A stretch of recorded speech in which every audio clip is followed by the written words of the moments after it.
The champagne glass slipped from Madison Ashworth's manicured fingers, shattering against the marble terrace of the Belmont Country Club. But the sound was lost beneath the collective gasp of 300 of Manhattan's most elite socialites, all staring slack-jawed at the pristine white mega-yacht gliding into the harbor below. Preparing and narrating this type of story took us long efforts and hard work. So if you are enjoying the story, please consider subscribing to our channel. Is that the Aurora's dream? Whispered Vivian Blackwell, her voice barely audible over the string quartet that had suddenly stopped playing. The yacht that was featured on the cover of Luxury Living last month?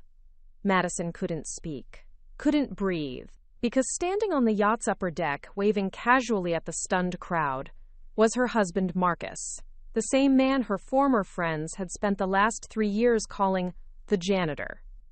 The same man they'd laughed at during her engagement announcement. The same man they'd whispered about at charity galas, wondering how Madison Sterling, former debutante, Yale graduate, heir to the Sterling pharmaceutical fortune, had thrown her life away on someone so beneath their station.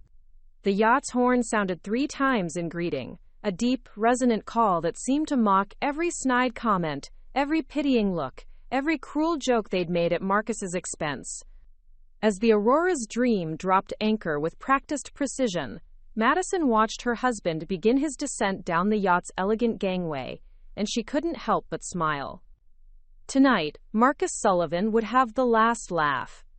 Before we dive deeper into this incredible story, I want to take a moment to thank you for watching. Creating and narrating these detailed stories takes tremendous time and research to bring you the most engaging content possible. We're embarking on a journey together that will reveal shocking truths and dramatic confrontations. If you're already hooked by what you've heard, please show your support by hitting that like button, sharing this story with someone who would enjoy it, and subscribing to the channel.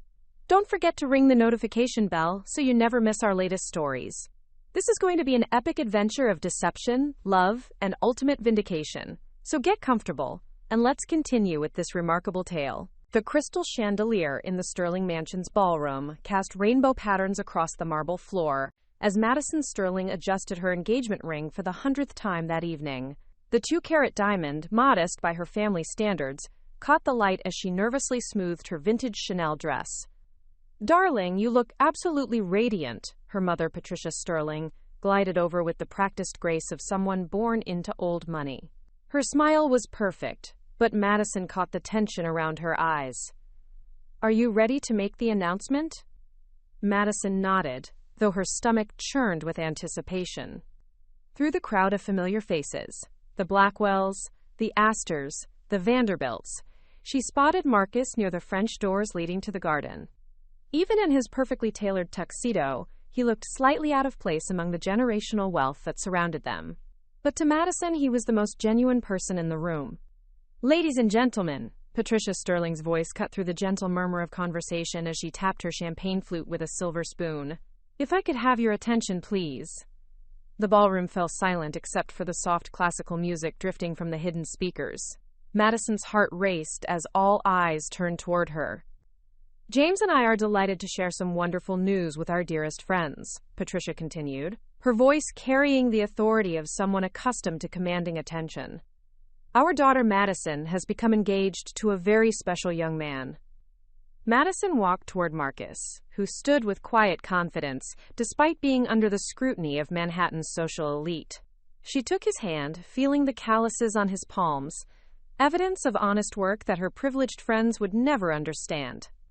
"I'd like you all to meet Marcus Sullivan," Madison announced, her voice stronger than she felt, "the man I'm going to marry."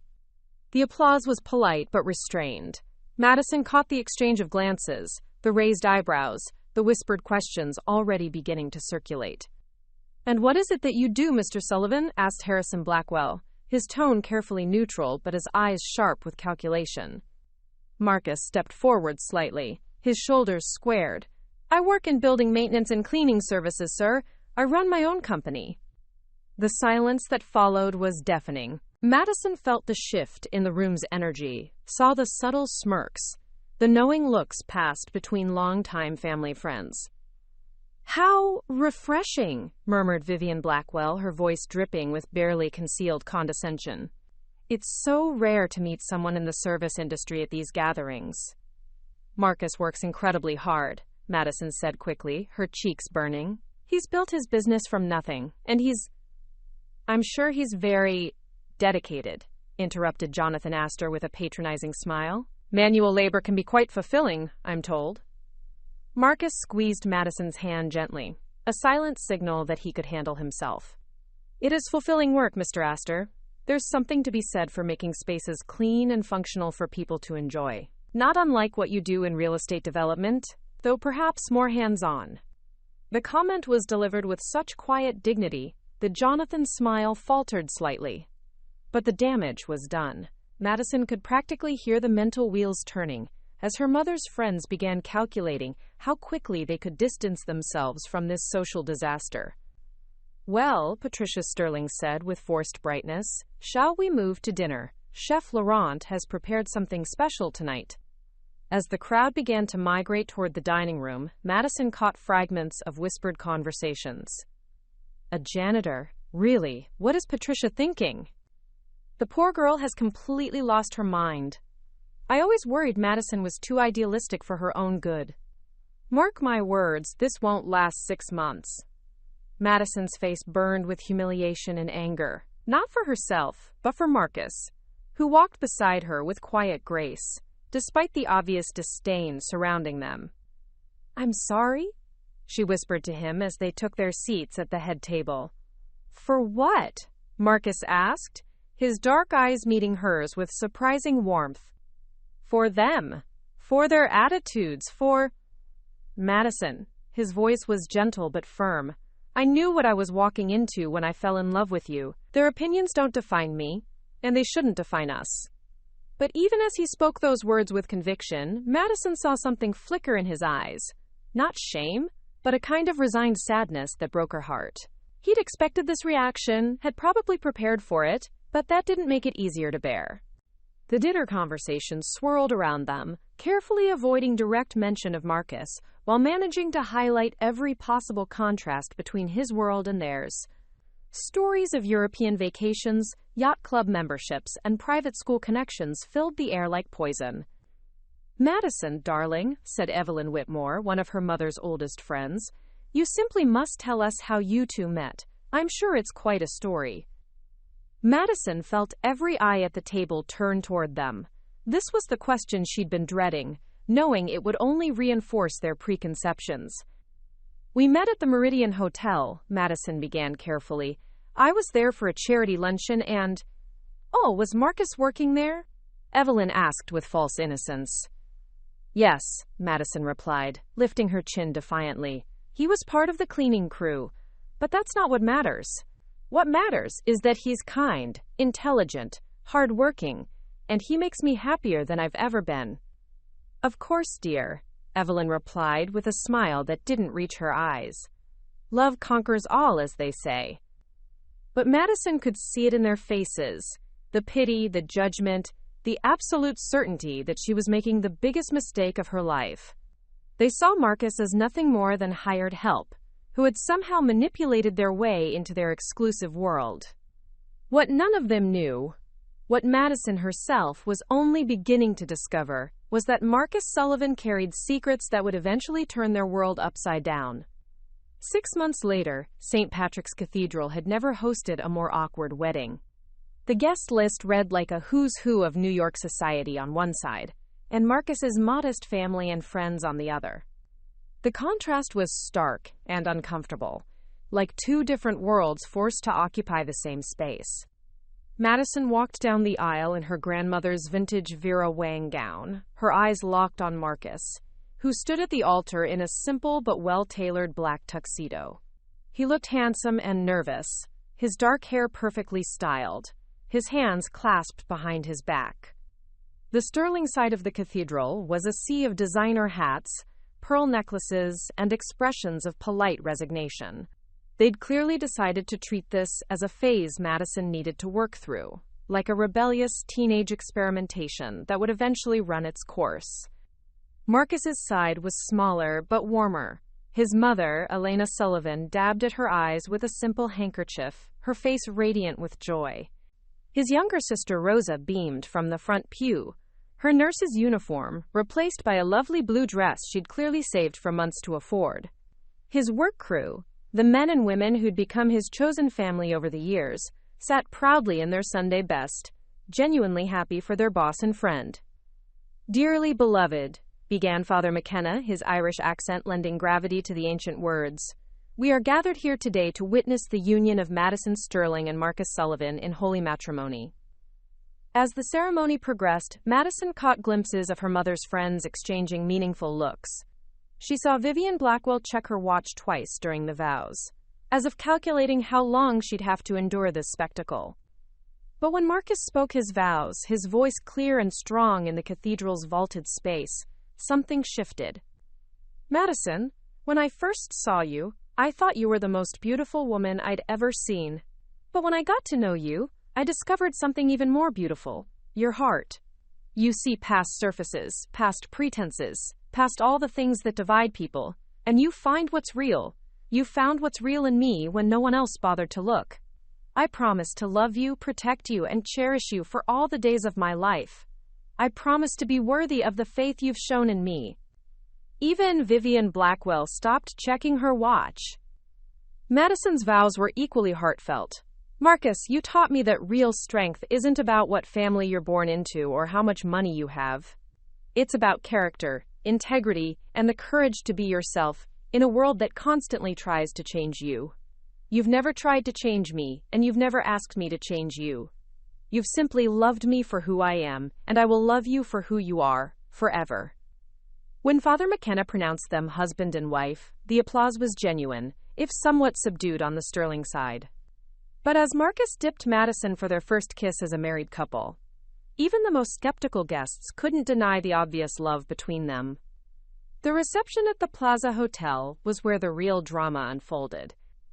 "I still can't believe she went through with it," Madison overheard Vivian whispering to Margaret Astor near the bar.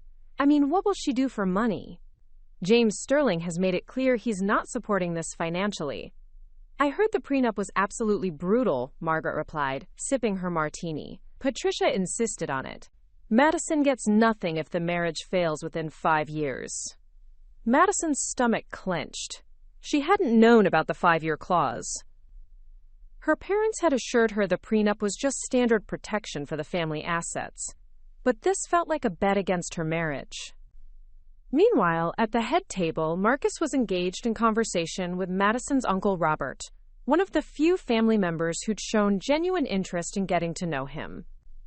"So Marcus, tell me about this cleaning business of yours," Robert said, cutting into his filet mignon.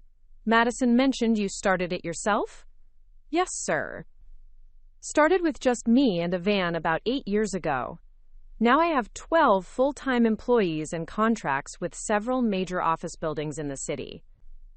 "That's impressive. Must take considerable business acumen to grow that quickly in such a competitive field." Marcus smiled slightly.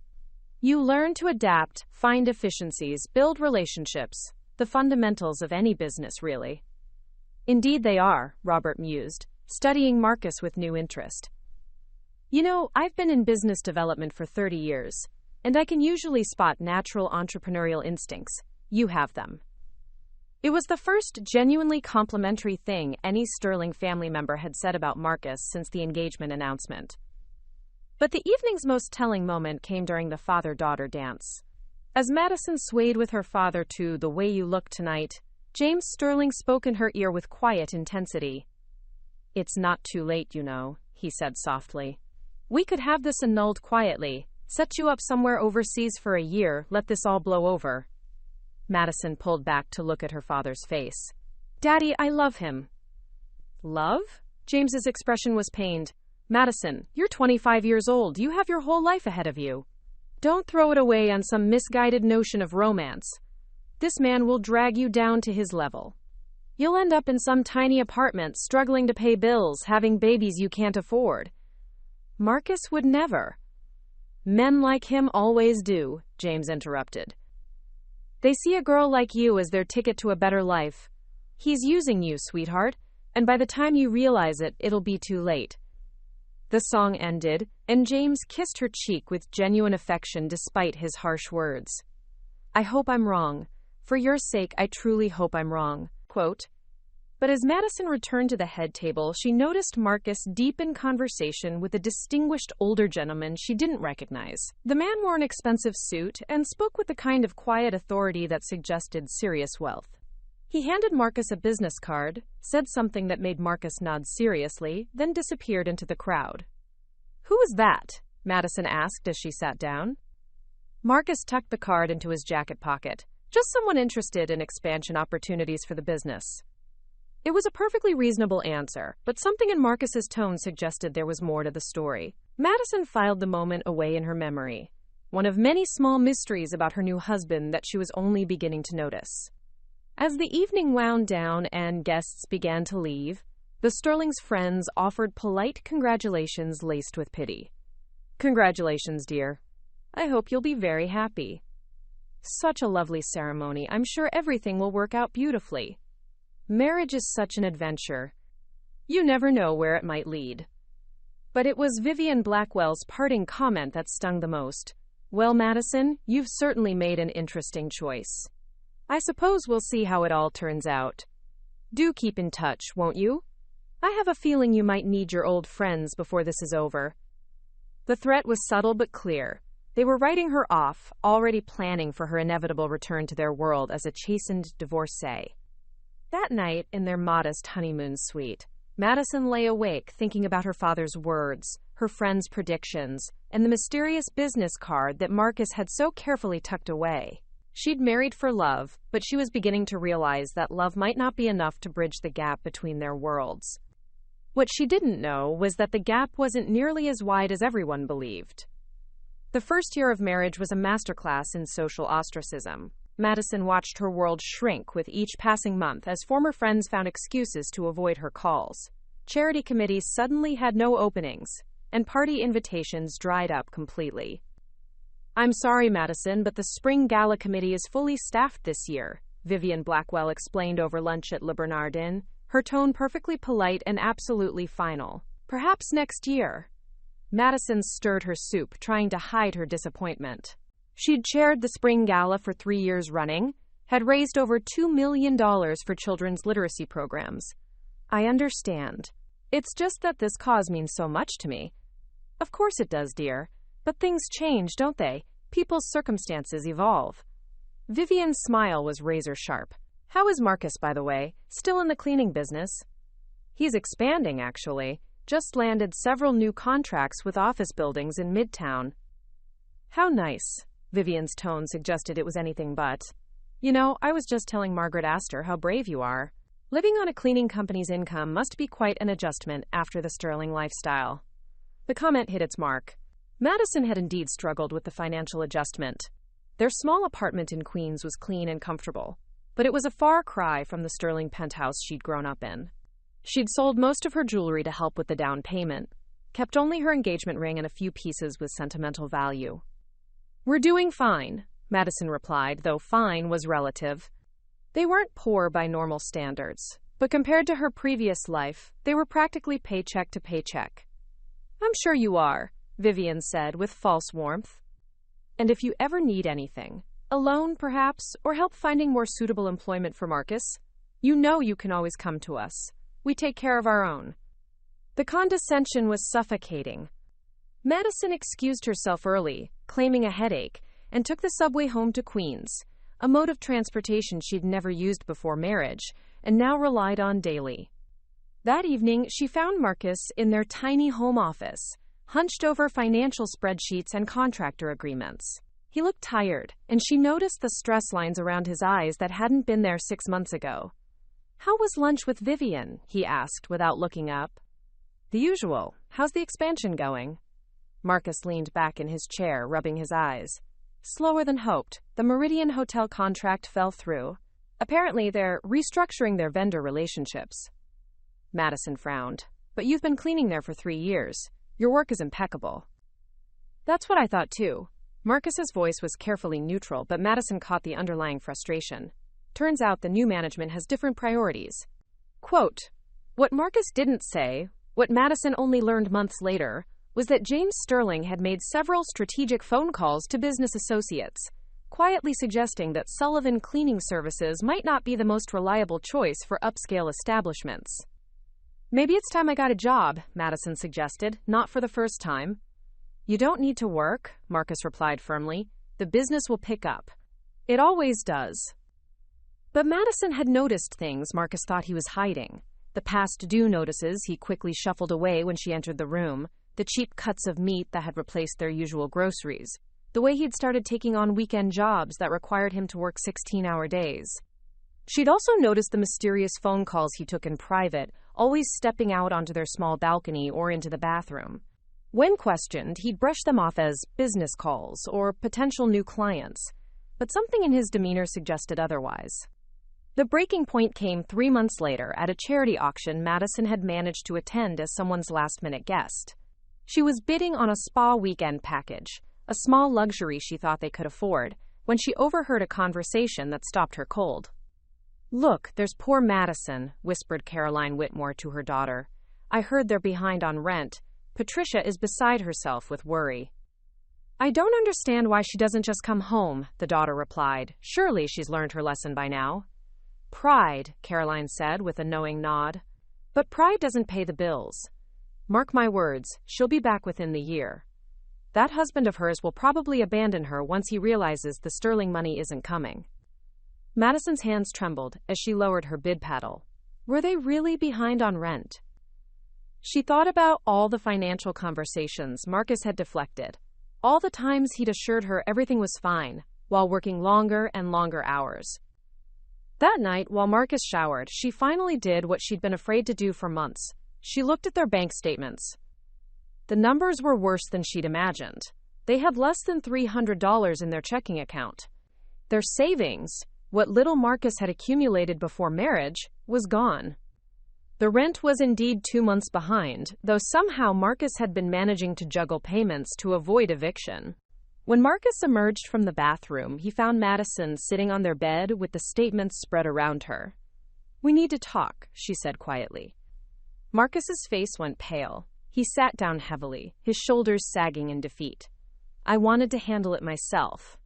"Handle what?" "Marcus, we're broke. We're behind on rent. Our credit cards are maxed out. And I just heard tonight that my mother is worried we're going to lose the apartment." "Your mother knows about our finances?" "Apparently everyone knows. They're all just waiting for me to come crawling back home." Madison's voice broke slightly. "Is that what you want?" "Because I won't do it. I won't give them the satisfaction." Marcus looked at her with an expression she'd never seen before. Part admiration, part pain, part something else she couldn't identify. "Madison, I need to tell you something I should have told you a long time ago." But before he could continue, his phone rang. Marcus glanced at the caller ID, and that familiar guarded look crossed his face. "I have to take this," he said, stepping onto their balcony. Through the sliding glass door, Madison watched her husband pace back and forth, his conversation animated but conducted in whispers she couldn't hear. When he finally came back inside 20 minutes later, his entire demeanor had changed. "Pack a bag," he said simply. "What?" "Pack a bag. We're going away for the weekend." Madison stared at him in disbelief. "Marcus, we don't have money for a weekend trip. We don't have money for dinner out, let alone."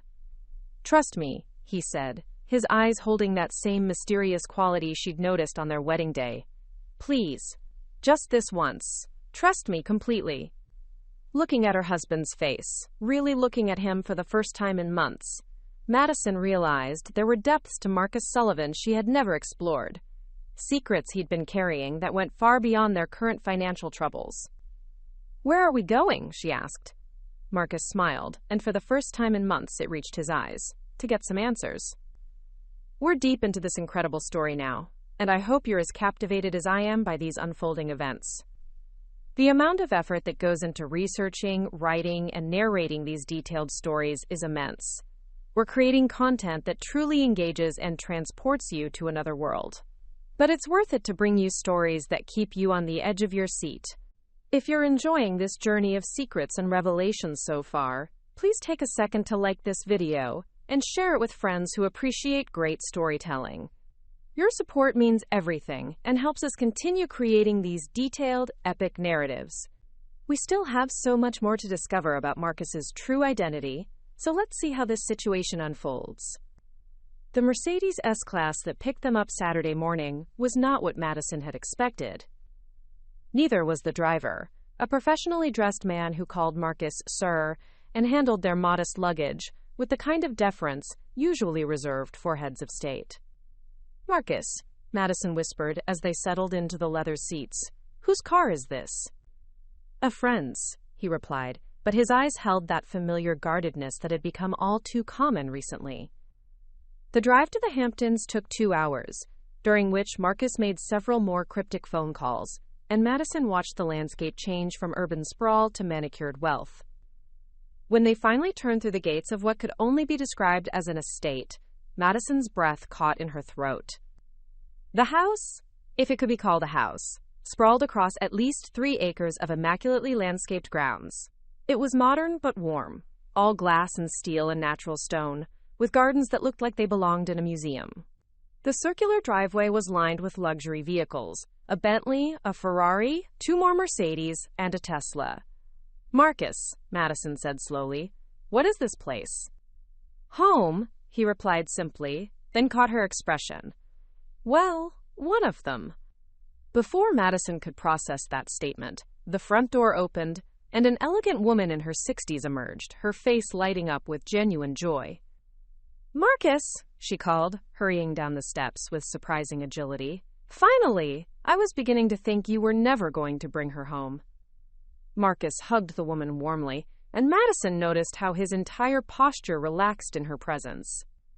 "Madison," he said, turning back to his wife with something that looked almost like nervousness, "I'd like you to meet someone very important to me. This is Catherine Sullivan, my aunt." Catherine stepped forward with a warm smile, her designer clothing and flawless bearing radiating the same kind of old-money elegance Madison had grown up around. "My dear," Catherine said, taking Madison's hands in both of hers, "I've been dying to meet you properly. Marcus has told me so much about you, though he's been frustratingly secretive about when he'd bring you to visit." Madison looked between Marcus and his aunt, her mind reeling. Marcus never mentioned.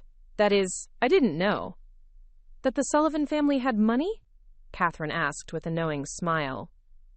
"Yes, my nephew has always been rather modest about the family circumstances. Come inside, both of you. We have a great deal to discuss." The interior of the house was even more impressive than the exterior. Original artwork lined the walls. Madison recognized at least 2 Picassos and what looked like a genuine Van Gogh.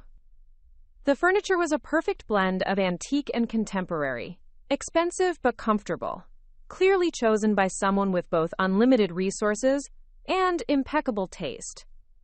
"Please, sit," Catherine said, gesturing toward a seating area that overlooked the pool and gardens. "I'll have Margaret bring some refreshments." As if summoned, an older woman appeared with a silver tea service and an assortment of pastries that looked like they'd come from the finest French bakery. "Now then," Catherine said, settling into a chair opposite them, "I suppose you're wondering about all this." Madison nodded, still too stunned to speak coherently. Catherine looked at Marcus with a mixture of affection and exasperation. "Marcus, darling, I love you dearly, but your commitment to this charade has gone on quite long enough. The poor girl deserves to know the truth."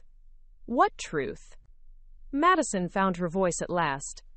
Marcus was quiet for a long moment, staring out at the gardens.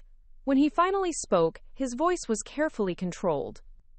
"The Sullivan family has been in shipping for 4 generations," he began. "My great-grandfather started with 1 cargo vessel. My grandfather expanded into international trade. My father built it into one of the largest private shipping companies on the East Coast." Madison felt the world tilt slightly.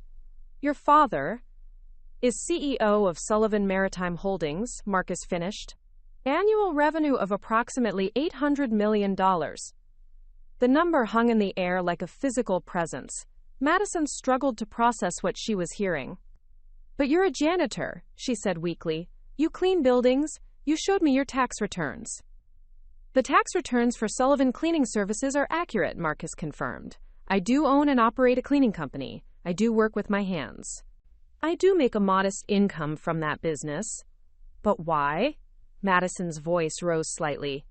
Why would you pretend to be poor when you're... I'm not pretending anything, Marcus interrupted, his voice firm. Everything I told you about myself is true. I chose to start my own business with my own hands, rather than join the family company. I chose to live modestly rather than rely on family wealth. I chose to work for what I have rather than inherit it. Catherine leaned forward, her expression sympathetic but concerned. Marcus wanted to know that someone could love him for who he is, not what he comes from. Rather noble, actually, but perhaps not entirely fair to you, my dear. Madison stood abruptly, needing to move. Not fair? Marcus, we're behind on rent. I've been selling my jewelry to help with expenses. I've been living in fear that we'd be evicted while you have access to all this. I never asked you to sell anything, Marcus said quietly. I never asked you to sacrifice. But you let me, Madison's voice cracked. You let me worry. Let me struggle. Let me feel ashamed in front of my friends because I thought we were genuinely poor. Your friends, Marcus said, his tone cooling, have spent the last year treating me like garbage because they think I'm beneath them. Did you want me to prove them right? To confirm that I'm just another rich boy playing at being common?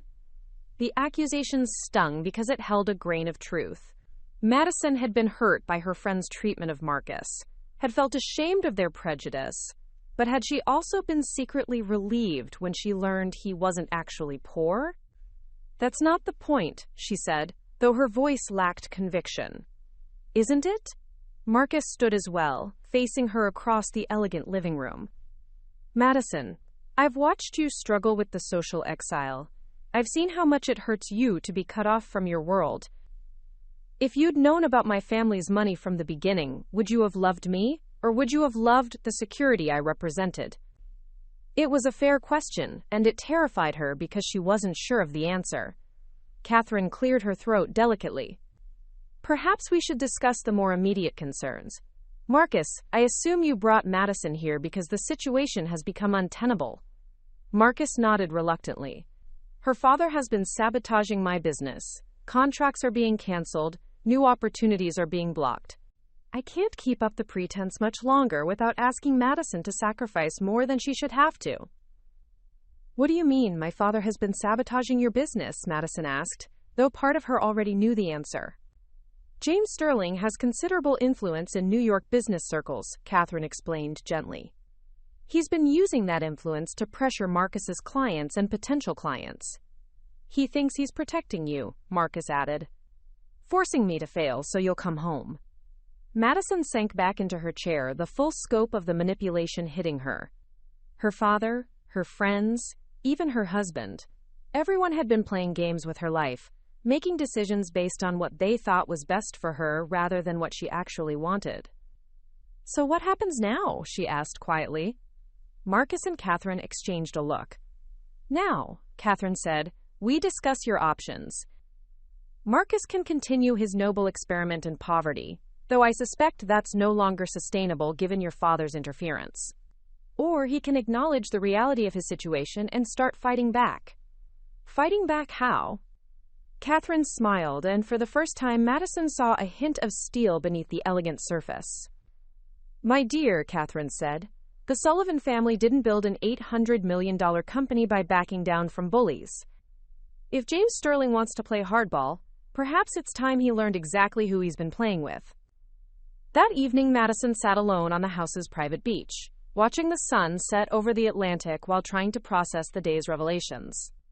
The sound of waves against the shore was soothing, but her mind churned with questions, doubts, and a growing sense of anger at having been manipulated by everyone she trusted.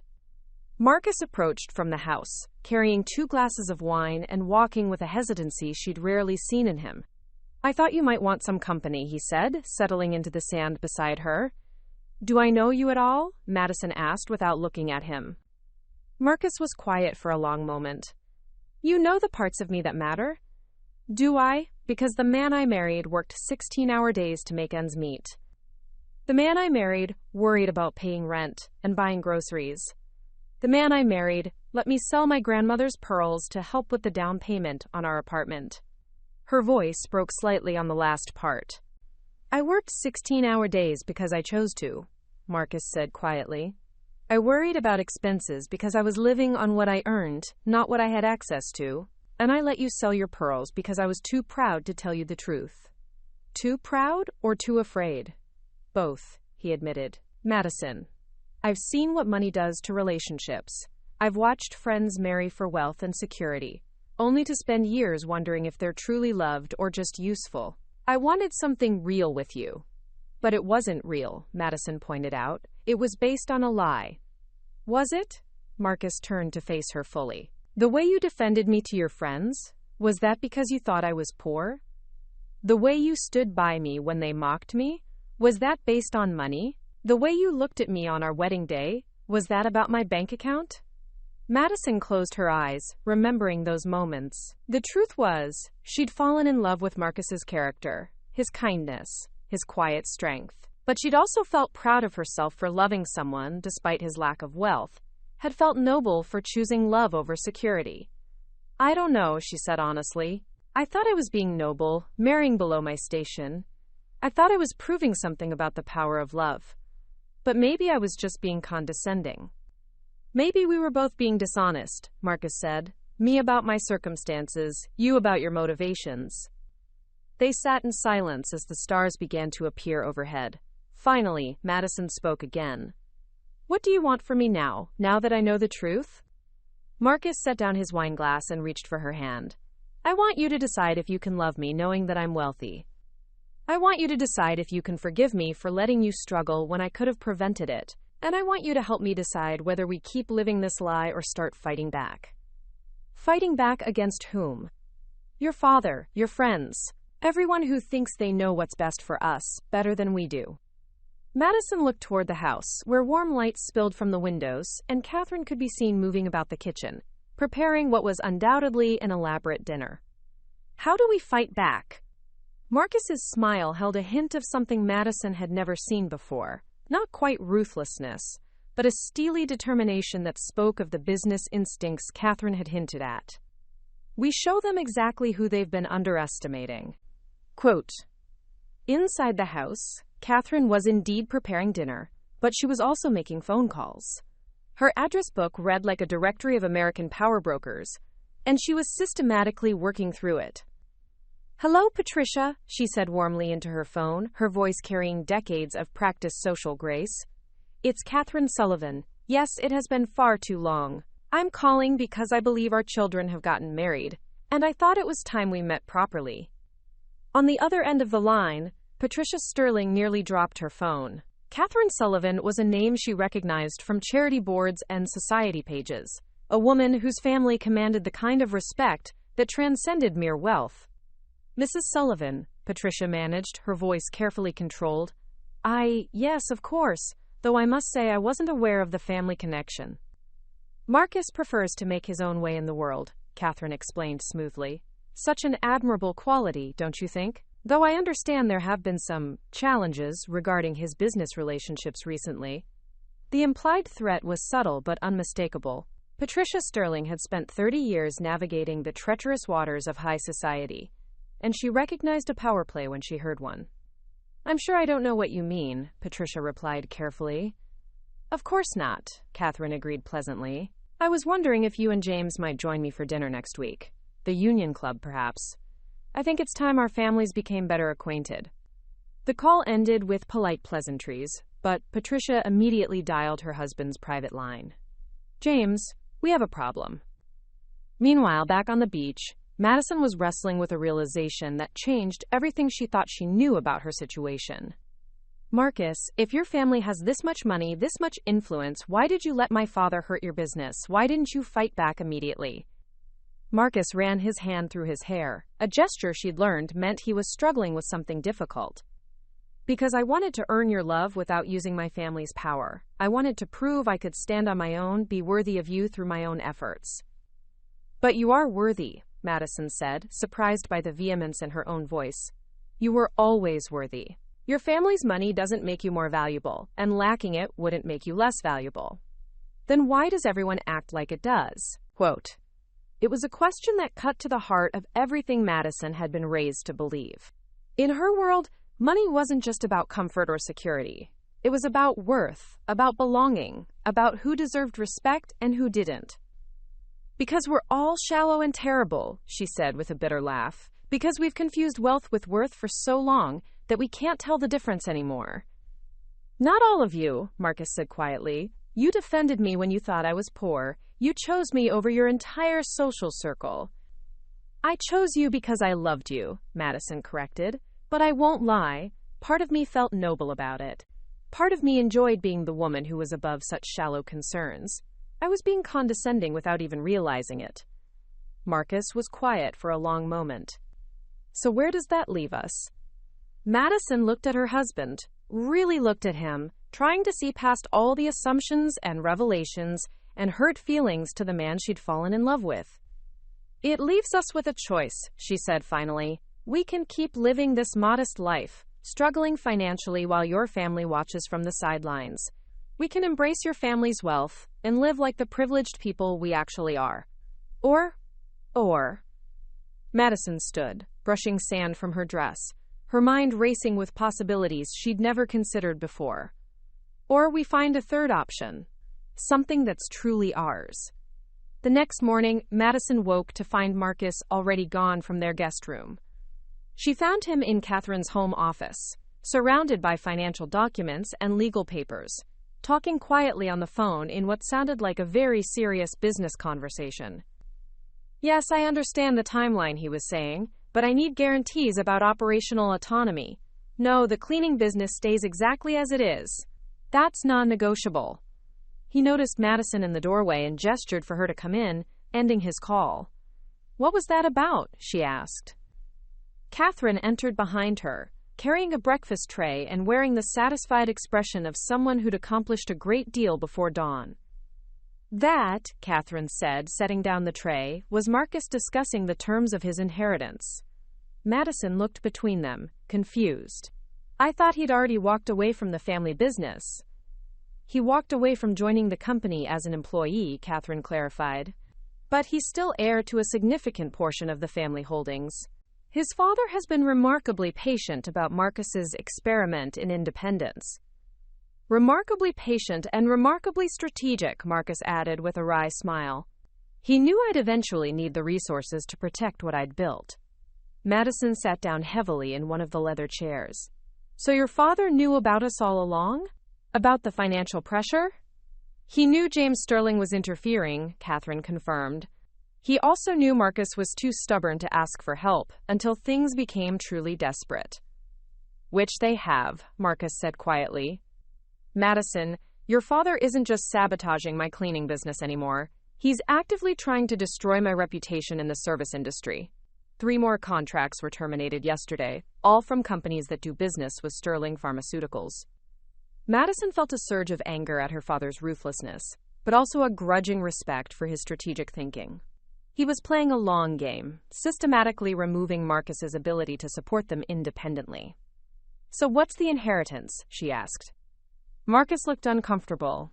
40% ownership in Sullivan Maritime Holdings, plus a trust fund that, he paused, looking to Catherine for help. That generates approximately $12 million annually in passive income, Catherine finished matter-of-factly. The number hit Madison like a physical blow. $12 million a year in passive income, while they'd been worrying about rent payments and grocery bills. Jesus, Marcus. I know how it sounds, he said quickly, but I never wanted to be just another trust fund kid. I wanted to build something myself, create value with my own hands. And you have, Catherine interjected. Sullivan Cleaning Services is profitable, well-managed, and provides good jobs for 12 people. You've proven you can succeed independently. Now the question is whether you're willing to use your advantages to protect what you've built. Madison looked at the financial documents spread across the desk, even skimming them. She could see the scope of the Sullivan family wealth. It wasn't just shipping. There were real estate holdings, investment portfolios, and business interests spanning multiple industries. What exactly are you proposing? She asked. Catherine smiled. I'm proposing we stop playing defense and start playing offense. She moved to a whiteboard mounted on the office wall and began drawing what looked like an organizational chart. James Sterling thinks he's dealing with a janitor who got lucky and married above his station, she said, writing names and connections. He's used his influence to isolate you socially and damage Marcus's business because he believes Marcus has no recourse. But he does, Madison said, beginning to understand. He does indeed. The Sullivan family has business relationships that span decades. We have influence in shipping, logistics, real estate, and manufacturing. More importantly, we have something your father doesn't expect: patience and strategic thinking. Marcus stood and joined his aunt at the whiteboard. Catherine thinks we should make a public announcement about my family connections. Show up at social events. Make it clear that the Sullivans are not people to be trifled with. But that feels like giving up, Madison protested. Like admitting that you needed family wealth to succeed. Or, Catherine suggested, it's using every available resource to protect your marriage and your business. Marcus has proven he can build something from nothing. Now he's proving he can defend it. Madison studied the whiteboard, seeing the web of connections and influence that Catherine was mapping out. It was like looking at a battle plan, and she found herself both impressed and slightly intimidated by the scope of it.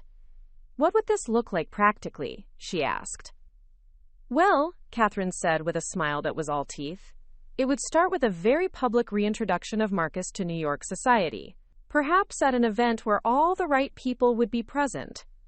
Like what? Like the Belmont Country Club's annual charity gala, Marcus said quietly. The one your parents attend every year, the one where half of Manhattan's elite gather to see and be seen. Madison's pulse quickened. The Belmont Gala was exactly the kind of event where social hierarchies were reinforced and reputations were made or destroyed.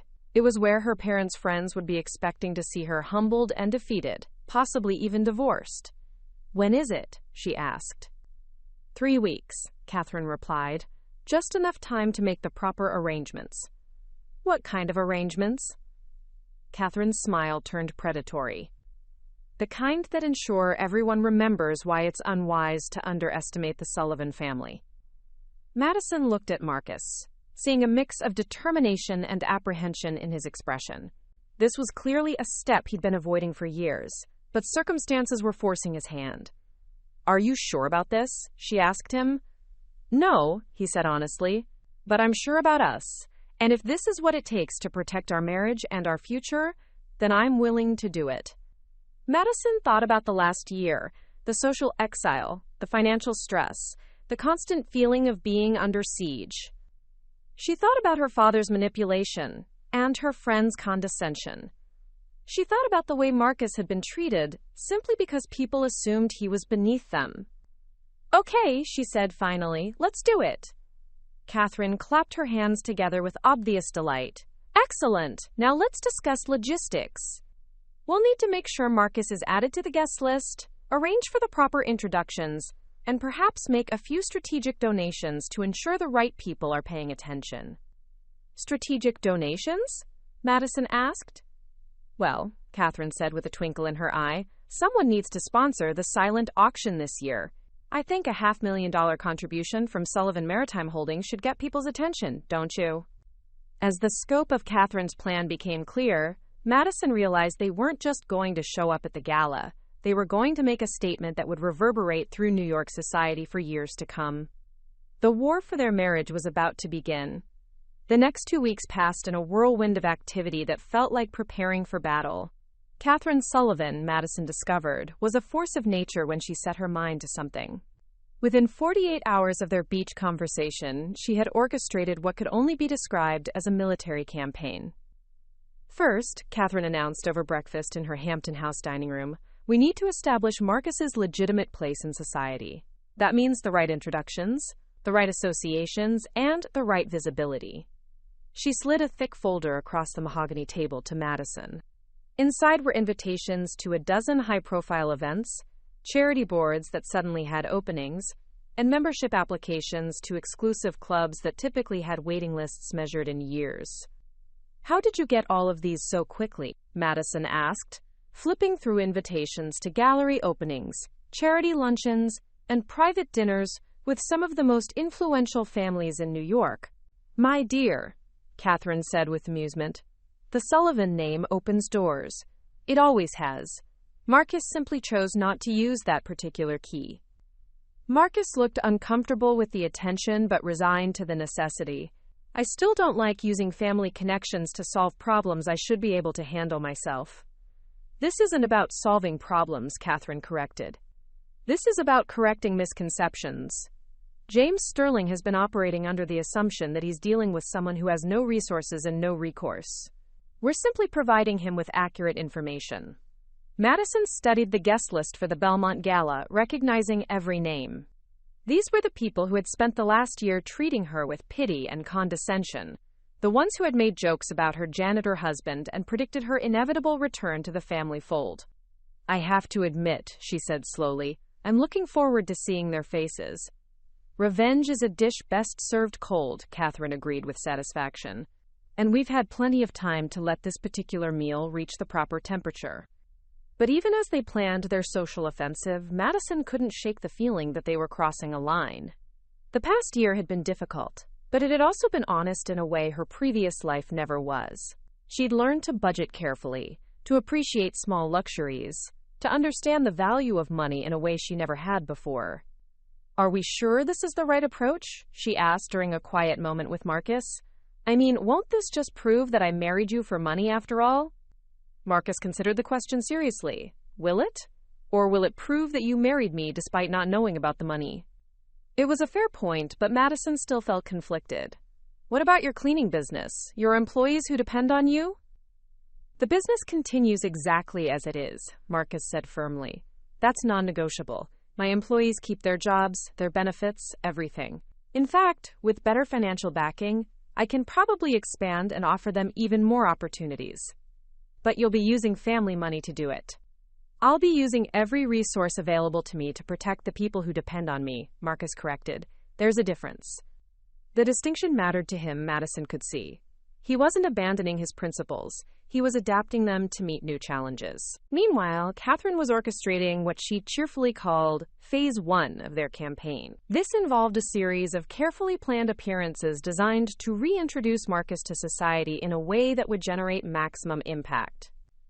The first was a charity luncheon for the Children's Hospital, an event that drew a crowd of wealthy philanthropists and social climbers. Madison and Marcus arrived together, Madison in a new designer dress that Catherine had insisted upon, Marcus in a perfectly tailored suit that somehow made him look both approachable and intimidating. The reaction was immediate and visible. Conversations stopped mid-sentence as people noticed them.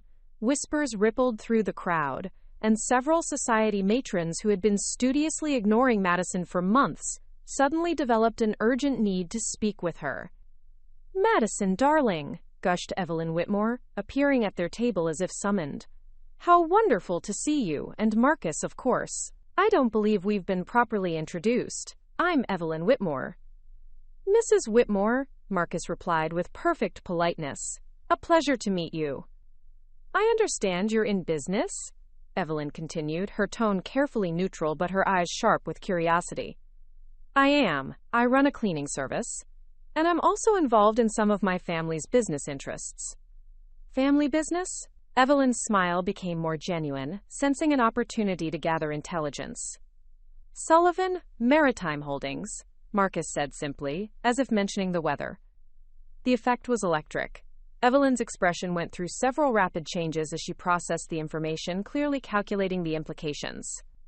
"Sullivan Maritime," she repeated slowly. "How interesting. I believe my husband's firm has done some work with your company over the years." "Very likely," Marcus agreed. "We've been in business for quite some time." As the luncheon progressed, Madison watched the social dynamics shift in real time. People who had been avoiding their table suddenly found reasons to stop by. Conversations that had excluded them for months suddenly included enthusiastic invitations to future events. "It's disgusting," Madison whispered to Marcus during the auction portion of the event. "It's human nature," he replied pragmatically. "These people aren't evil, Madison. They're just playing by the rules they've always known. Rules that say people are only valuable if they have money." Quote.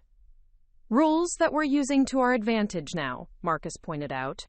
He was right, but that didn't make Madison feel less conflicted about the sudden change in their social standing. The second phase of Catherine's plan involves strategic business moves designed to demonstrate the Sullivan family's influence.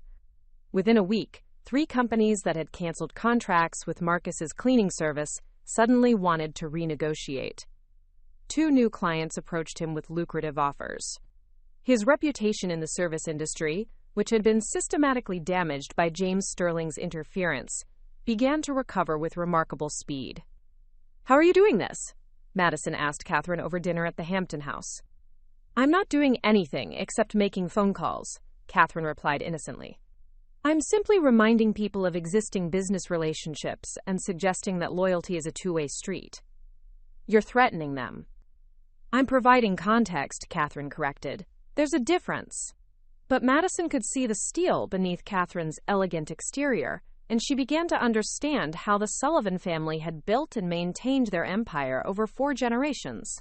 They didn't just have money, they had strategy, patience, and a deep understanding of how power worked in American society. The third phase involved what Catherine called social reconnaissance, attending events where they could observe their opposition and gather intelligence about their next moves. At a gallery opening in Soho, Madison overheard a conversation between 2 of her mother's friends that made her blood run cold. "Patricia is beside herself," one was saying. "She's convinced that this Marcus person is some kind of con artist who's been hiding his true identity all along." "Well, isn't he?" the other replied. "I mean, letting the poor girl think he was poor when he comes from all that shipping money? It's deceitful. James is talking about having the marriage investigated. Something about fraud or misrepresentation." Madison felt her world tilt. She hadn't considered that her parents might try to use Marcus's deception as grounds for annulment or divorce. She found Marcus near a sculpture exhibit, deep in conversation with a man she recognized as a prominent art collector. "We need to talk," she said quietly. They stepped outside onto the gallery's rooftop terrace, where fairy lights twinkled overhead and the sounds of the city hummed below. "My parents are talking about having our marriage investigated," Madison said without preamble. "They think they can use the fact that you hid your wealth as grounds for annulment." Marcus was quiet for a long moment, his jaw tight with anger. "Let them try." "Marcus, I'm serious. If they can prove that you misrepresented yourself financially—" "They can't," Marcus interrupted, "because I didn't. Every financial document I showed you was accurate. Every tax return was legitimate. I never lied about what Sullivan Cleaning Services earned or what my personal income was. But you lied by omission. I withheld information about my family's wealth, which I had no legal obligation to disclose. There's a difference." Madison wanted to believe him, but she'd grown up around lawyers and knew how creative they could be when properly motivated. What if they try anyway? Marcus turned to face her fully, his expression serious but determined. "Then we fight them, with every resource at our disposal. Even if it means destroying my relationship with my parents forever?" "Madison," Marcus said gently, "what relationship? They've spent the last year trying to sabotage our marriage. They've attacked my business, isolated you socially, and now they're threatening legal action. At what point do we acknowledge that they're not acting in your best interests?" It was a painful truth, but it was truth nonetheless. Her parents weren't trying to protect her, they were trying to control her.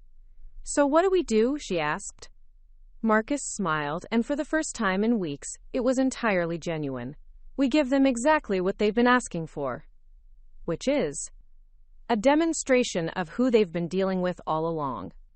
As they returned to the gallery, Madison noticed Catherine near the entrance, engaged in animated conversation with a woman she recognized as one of New York's most prominent society reporters. From Catherine's satisfied expression, Madison guessed that Phase 4 of their campaign was already in motion.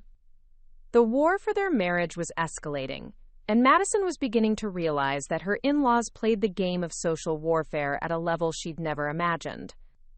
James Sterling's office occupied the entire top floor of the Sterling Pharmaceuticals building, its floor-to-ceiling windows offering a commanding view of Manhattan. He stood at those windows now, hands clasped behind his back, watching the morning traffic while his private investigator delivered his report. Mr. Sterling, the investigator was saying, I've gone through everything twice.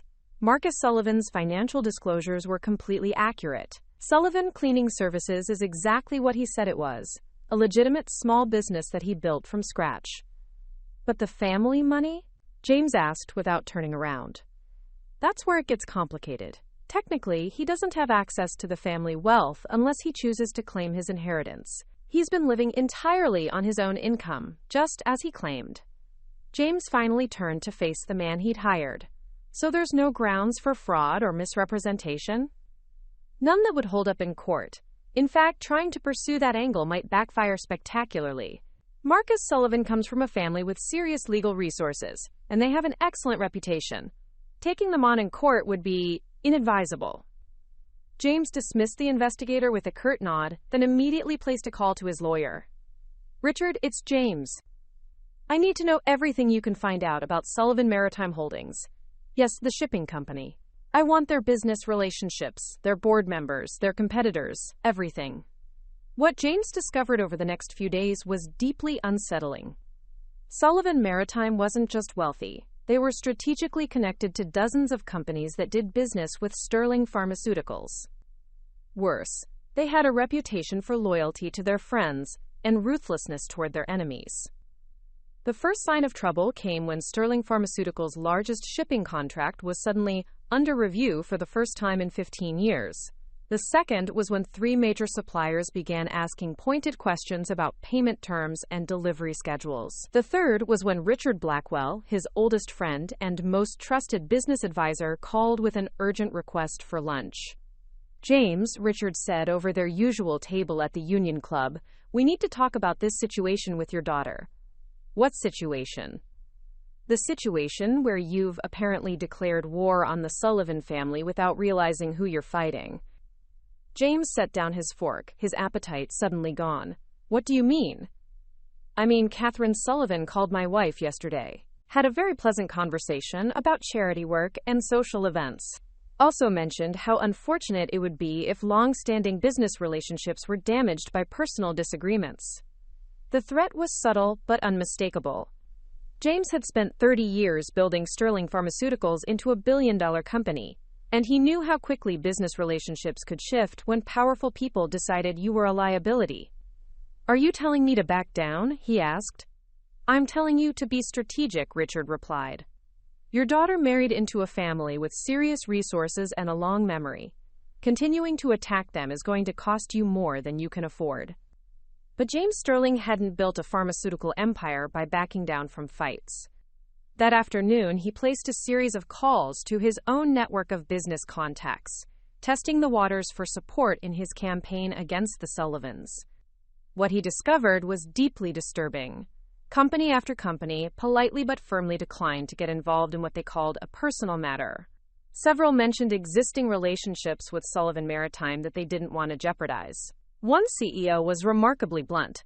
James, I've done business with the Sullivan family for 20 years. They're straight shooters who honor their agreements and take care of their friends. If you're fighting with them, you're probably in the wrong. By the end of the week, James realized that his year-long campaign to pressure Marcus Sullivan had been like attacking a tiger while thinking it was a house cat. He'd been operating under the assumption that he was dealing with a nobody who could be easily intimidated. Instead, he'd picked a fight with one of the most connected families in American business. The final straw came when his wife, Patricia, returned from lunch with Catherine Sullivan, looking shell-shocked. We're dropping this, Patricia announced, setting her purse down with unusual force. All of it. The business pressure, the social isolation, the investigation. We're stopping immediately. Patricia, I'm not going to let some gold digger. Gold digger? Patricia's laugh was sharp and bitter. James, Catherine Sullivan just spent 2 hours explaining exactly how much money her nephew walked away from to start his cleaning business. Marcus Sullivan could have bought a house in the Hamptons with his trust fund interest, but instead he chose to live in Queens and work with his hands. If anyone's the gold digger in this scenario, it's our daughter. The accusation stung because James suspected it might be true. Madison had grown up surrounded by wealth, had never known what it was like to worry about money or work for something she couldn't afford. Maybe Marcus Sullivan was the one who'd married below his station. "So what are you suggesting?" he asked. "I'm suggesting we invite them to dinner," Patricia replied. "I'm suggesting we apologize for our behavior and try to salvage what's left of our relationship with our daughter. And I'm suggesting we do it before Catherine Sullivan decides that we're not worth her patience." That evening, James Sterling made the hardest phone call of his professional life. "Marcus, this is James Sterling. I think it's time we had a conversation." Meanwhile, at the Hampton house, Marcus was in the middle of his own difficult conversation. He'd just finished explaining to his father, Robert Sullivan, why he was finally ready to claim his inheritance. "You're sure about this?" Robert asked over the phone. "You've been so adamant about making your own way." "I'm sure," Marcus replied, looking out at the ocean where Madison was taking her evening walk. "I proved I could build something on my own. Now I need to prove I can protect it." "And Madison? How is she handling all this?" Marcus smiled slightly. "She's stronger than anyone gave her credit for, including me." "Good. She'll need to be. Taking on the Sterling family's social circle isn't for the faint of heart." "We're not taking them on," Marcus corrected. "We're showing them who we really are. There's a difference." "Is there?" "Because from where I sit, it looks like you're about to declare war on half of Manhattan society." Marcus looked toward the beach, where Madison was walking back toward the house, her silhouette outlined against the setting sun. She looked determined, focused, ready for whatever came next. "Maybe," he said, "but if that's what it takes to protect our marriage, then that's what we'll do." As he ended the call, Marcus realized that the shy, uncertain woman he'd married had transformed into someone who could stand toe-to-toe with New York's social elite. The past year of exile and struggle had forged her into something stronger, and he found himself falling in love with her all over again. The Belmont Gala was still 2 weeks away, but the real battle for their marriage had already begun. And for the first time since this all started, Marcus was confident they were going to win. We're approaching the climactic moments of this epic tale, and the tension is at its peak. Creating stories of this scope and detail requires not just writing talent, but careful plotting, character development, and attention to every narrative thread. We've journeyed through nearly 40,000 words together, and I hope every moment has kept you engaged. If this story has drawn you in and kept you listening, please show your appreciation by liking this video and subscribing to our channel. Share this epic with anyone who loves immersive storytelling, and hit that notification bell for more incredible adventures. Now, let's witness how everything comes together in these final, crucial moments. The call from her father came on a Tuesday evening while Madison was helping Marcus review financial projections for expanding Sullivan Cleaning Services. The sound of her phone ringing with her childhood home's number made her stomach clench with anxiety. "Madison, it's Dad." James Sterling's voice was carefully controlled, formal in a way that suggested he was working from a script. "Your mother and I would like to invite you and Marcus to dinner this weekend, Saturday at 7, if you're available." Madison looked at Marcus, who could hear every word in the quiet room. He nodded slightly, but his expression was guarded. "What's the occasion?" Madison asked carefully. "I think it's time we had a proper conversation," James replied. "About your marriage, about Marcus's business, about how we move forward from here." The words sounded reasonable, but Madison had learned to read the subtle variations in her father's tone. This wasn't a peace offering, it was a negotiation, and James Sterling never entered negotiations from a position of weakness. "We'll be there," she said after a moment. "Should we bring anything?" "Just yourselves," James replied, and then, after a pause that suggested internal struggle, "And Madison? Tell Marcus that I look forward to getting to know him better." After she hung up, Madison and Marcus sat in silence for several minutes. "It's a trap," Madison said finally. "Probably," Marcus agreed. "The question is what kind of trap?" Catherine, who had been listening from the doorway, entered with her usual impeccable timing. "Not a trap," she said, settling into one of the leather chairs. "A surrender." "What do you mean?" Madison asked. "Your father has spent the last week discovering exactly who he's been fighting," Catherine explained with satisfaction. "Several of his business associates have had very pointed conversations with him about the wisdom of continuing his campaign against our family." Marcus frowned. "I specifically asked you not to threaten anyone." I didn't threaten anyone, Catherine replied innocently. I simply made some social calls and mentioned how disappointed I was in certain people's behavior toward my nephew. It's amazing how quickly business relationships can become strained when personal relationships deteriorate. Madison felt a chill at the casual way Catherine described wielding such power. So Dad's backing down? Your father is a smart businessman who's realized he picked a fight he can't win, Catherine said. This dinner is his attempt to find a face-saving way to end hostilities. And if we don't accept his terms? Marcus asked. Catherine's smile was all steel. Then we proceed with our original plan for the Belmont Gala, and your father learns what it means to be completely excluded from New York business circles. The threat was delivered so pleasantly that it took Madison a moment to process its full implications. The Sullivan family wasn't just wealthy. They were capable of destroying her father's business empire if they chose to. I don't want my parents destroyed, Madison said quietly. I just want them to accept my marriage. Of course you don't, Catherine agreed. Which is why this dinner is actually perfect timing. It gives everyone a chance to de-escalate before things go too far. But Madison couldn't shake the feeling that things had already gone too far. The past few weeks had revealed depths of manipulation and power that she'd never imagined existed in her social circle. Everyone, her parents, Marcus's family, even herself, had been playing games with stakes she was only beginning to understand.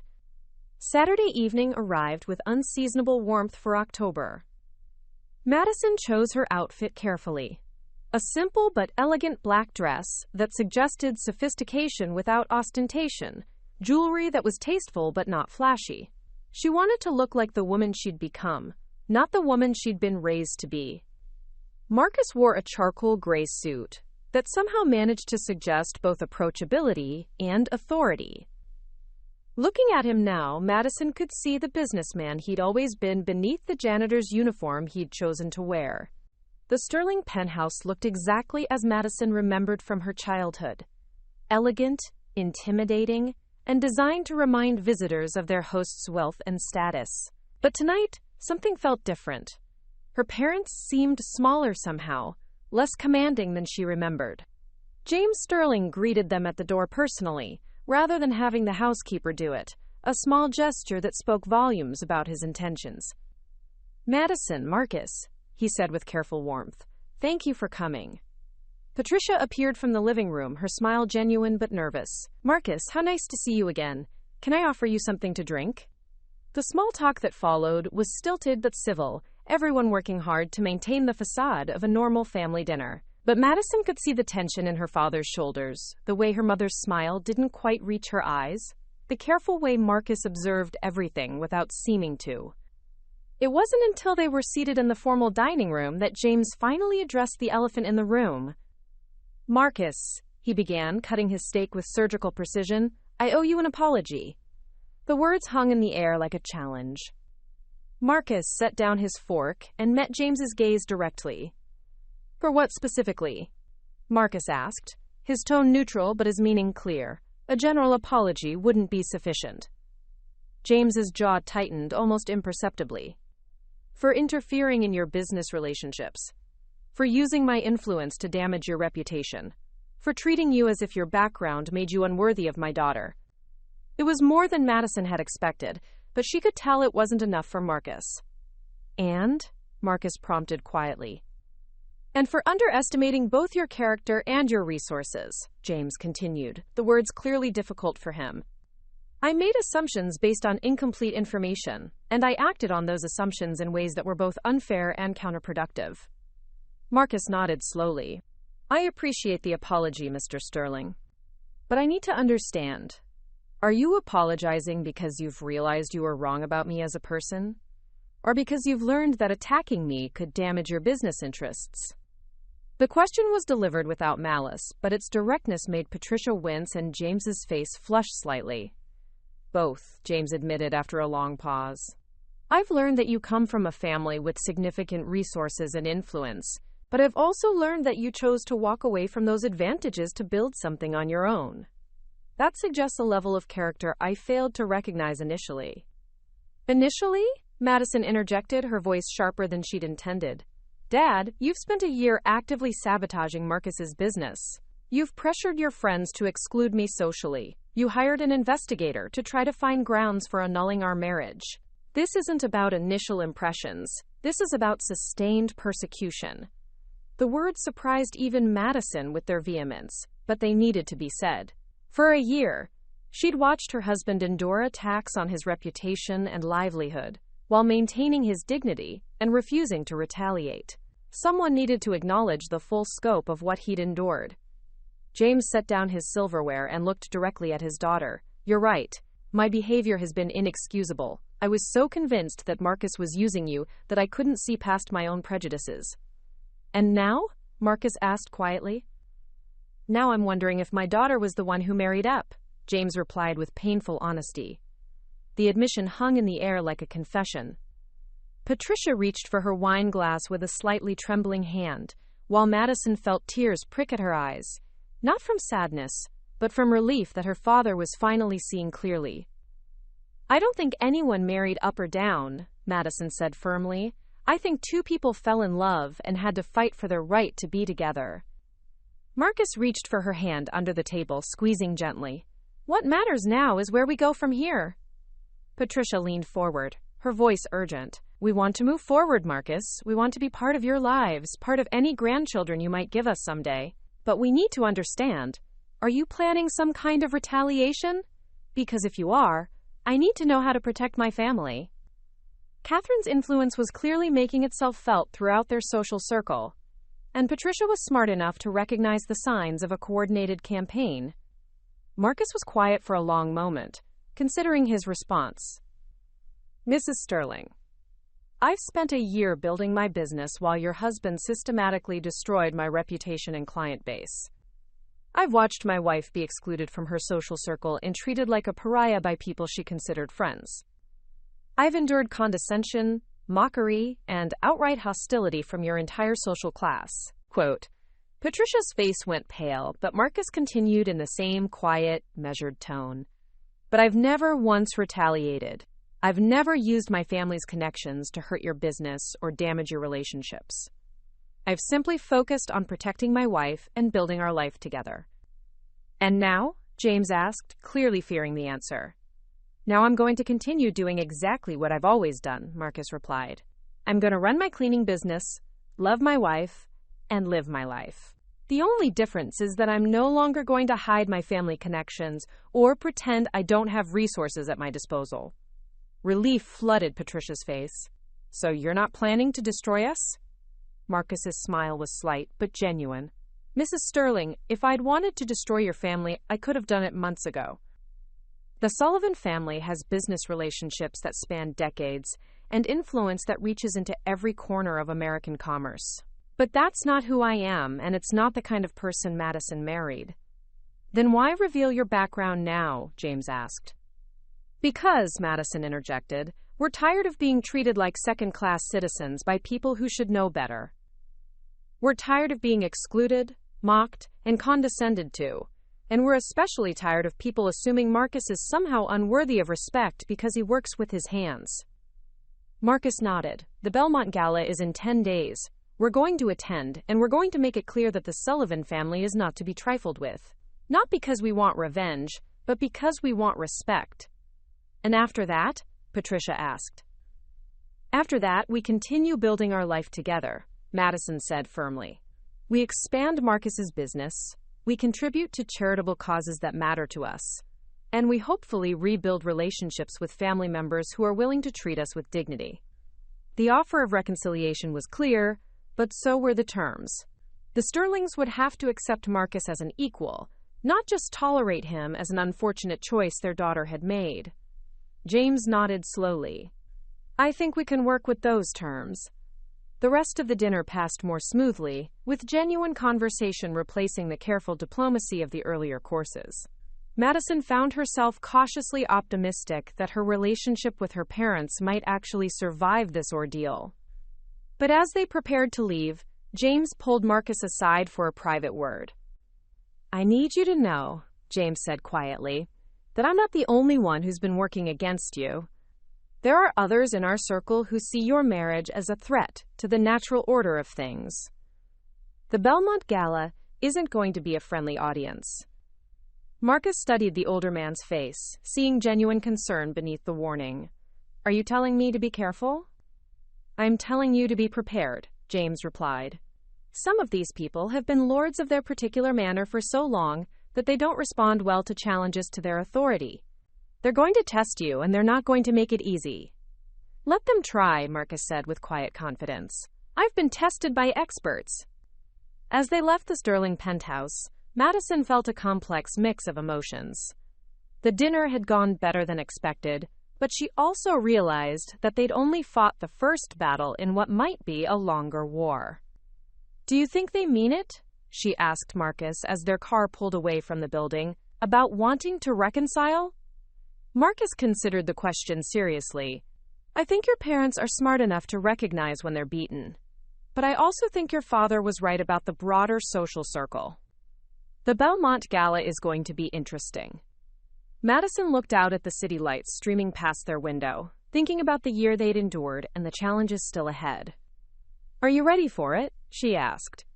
Marcus smiled, and this time it held a hint of anticipation rather than resignation.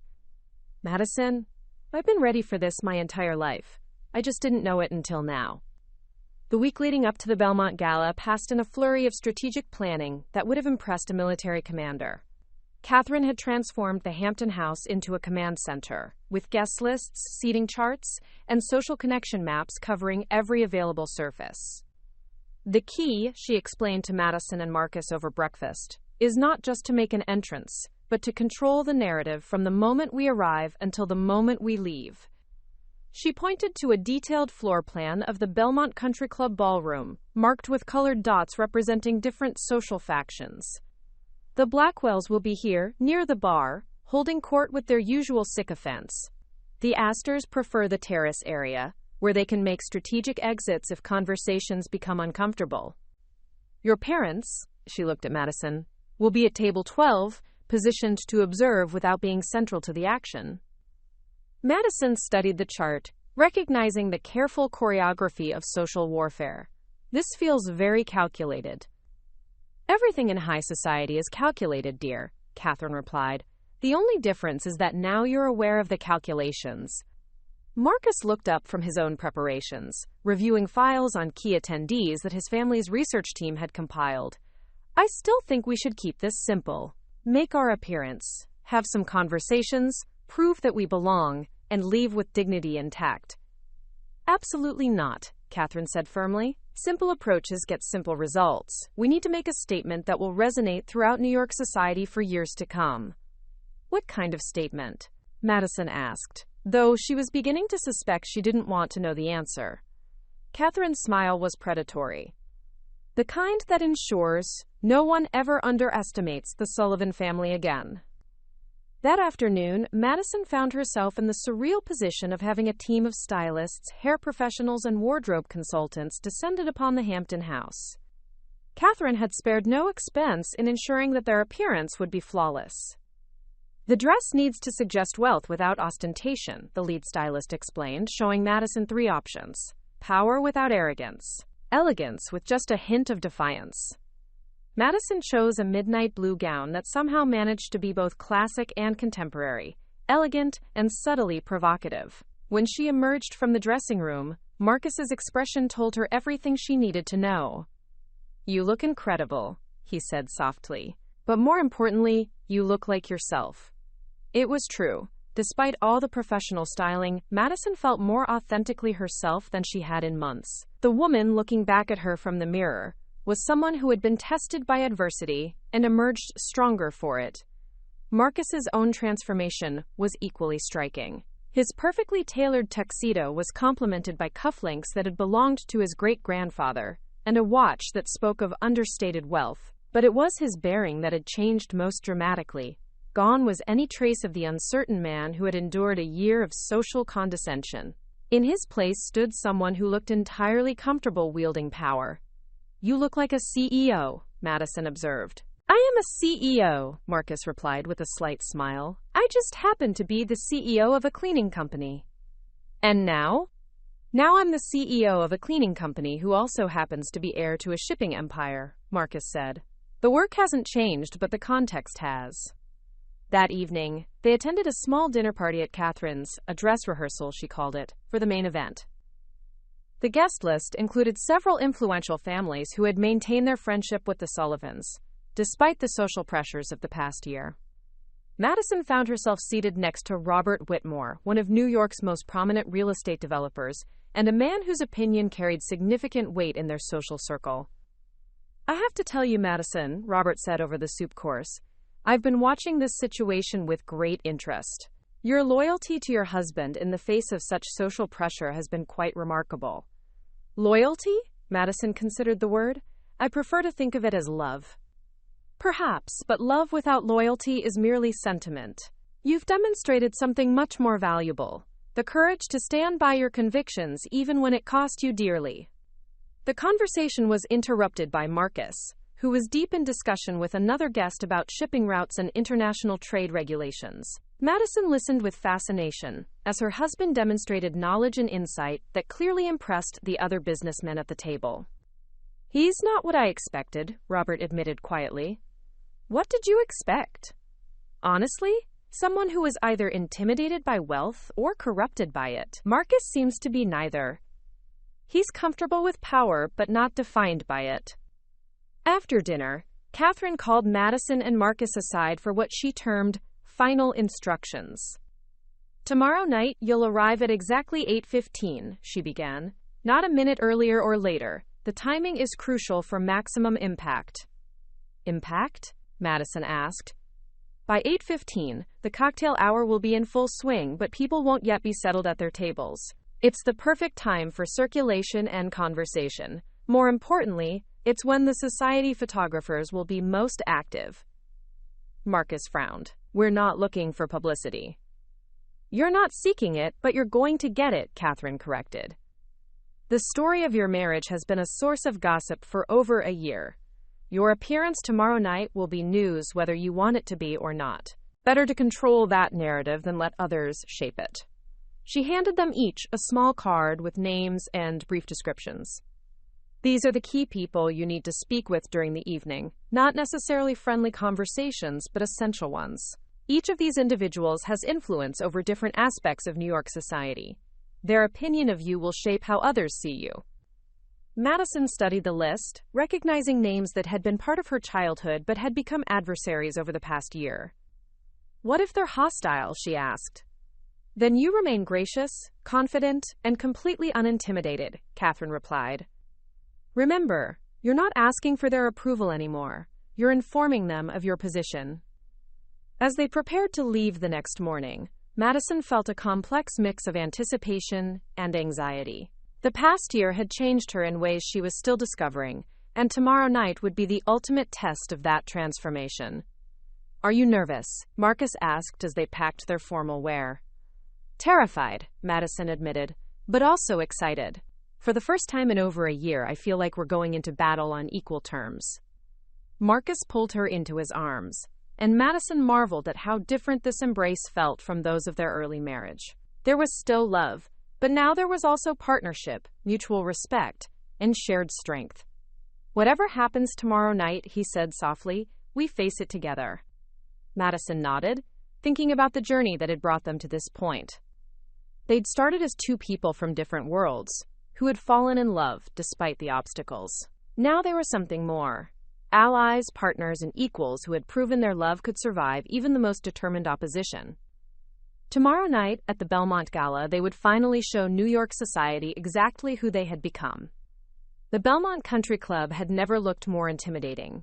As their car approached the circular drive, Madison could see the perfectly manicured grounds illuminated by thousands of strategically placed lights, the elegant crowd of guests streaming toward the entrance, and the society photographers positioned to capture every arrival.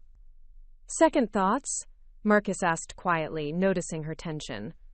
About 50 of them, Madison replied, then straightened her shoulders. But we're doing this anyway. Quote, their driver, one of Catherine's regular staff, navigated the line of luxury vehicles with practiced ease. Madison noticed the makes and models: Bentleys, Rolls-Royces, Maseratis, and Teslas. A rolling display of wealth that would have intimidated her a year ago. Tonight, it just looked like expensive transportation. As they waited their turn to exit the vehicle, Madison caught sight of familiar faces in the crowd ahead. There was Vivian Blackwell, in a stunning red gown, holding court near the entrance. Margaret Astor laughed at something her companions said, the sound carrying clearly in the crisp evening air.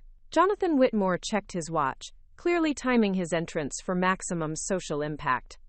They all look so small, Madison observed with surprise. Marcus followed her gaze.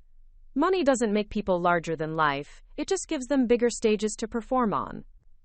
Their car finally reached the front of the line, and Madison felt her pulse quicken as the valet opened her door. This was it, the moment when their year-long exile would officially end, one way or another. The first indication that something had changed came from the photographers. Instead of the polite disinterest they'd shown Marcus at previous events, cameras immediately swung in their direction. Flashes began popping before they'd even reached the entrance. "Mr. Sullivan! Mrs. Sullivan!" called out a reporter Madison recognized from the society pages. "Could we get a statement about your family's expansion into East Coast shipping?" Marcus handled the attention with surprising grace, offering a brief smile and a polite wave without stopping for interviews. But Madison could see the effect on the other guests. Conversations paused mid-sentence as heads turned to identify the source of media attention. Inside the club's grand foyer, the reaction was immediate and visible.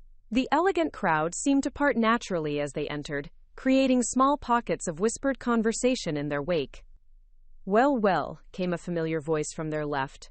"Look who's decided to grace us with their presence."